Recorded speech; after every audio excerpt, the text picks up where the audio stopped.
আসসালামু আলাইকুম দর্শক, আমি এখন এই মুহূর্তে আমাদের সরান মাঠে অবস্থান করছি। এখন আমাদের যে লোকজন আপনারা ভিডিওতে দেখতে পাচ্ছেন, সবাই কিন্তু ব্যস্ত।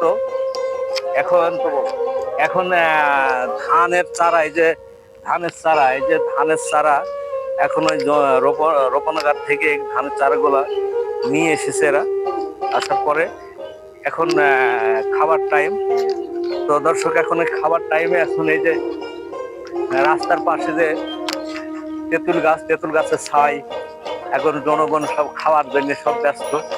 হ্যাঁ, এই যে সব খিচুড়ি খাচ্ছে।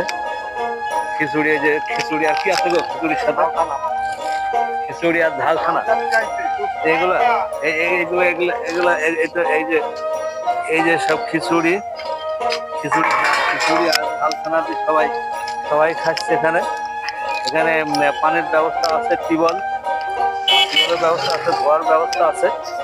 সবাই ক্লান্ত এখন। তো এই মুহূর্তে আমি আরো এদিকে সব চারদিকে মানুষ ছড়িয়ে ছিটিয়ে এগুলো খাবার জন্য সব ব্যস্ত।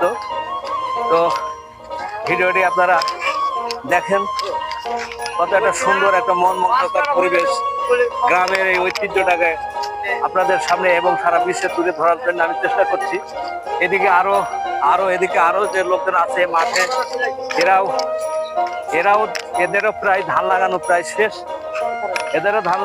শেষ। এরাও এসে এখানে হাজির হয়ে গেছে।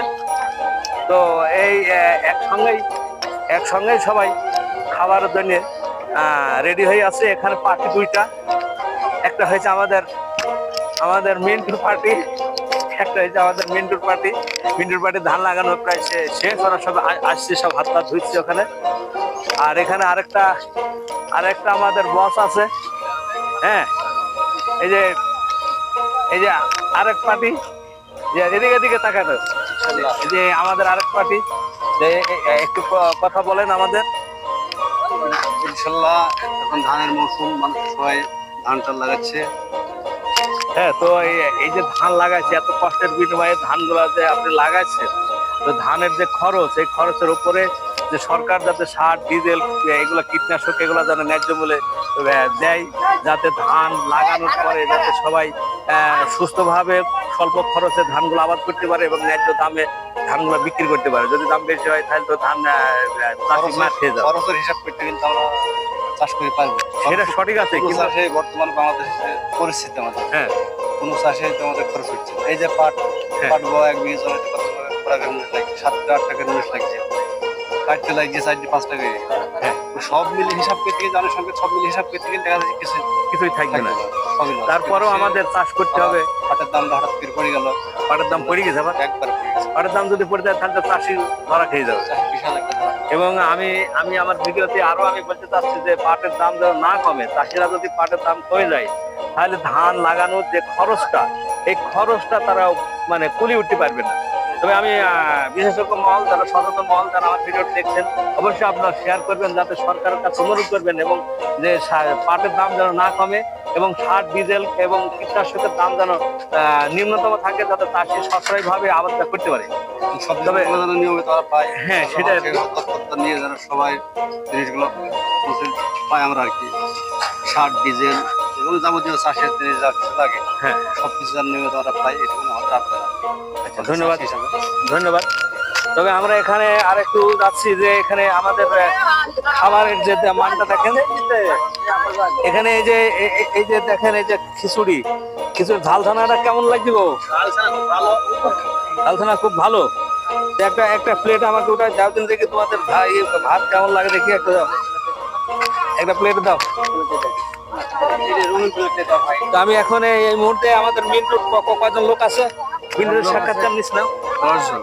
তোমার লোক আছে 10 জন। 10 জনের জন্য তো এই সব খিচুড়ি। এখন দুই পার্টি তো খিচুড়ি নিয়েছে, গোস্ত ভাত তো কেউ নিয়ে আসেনি।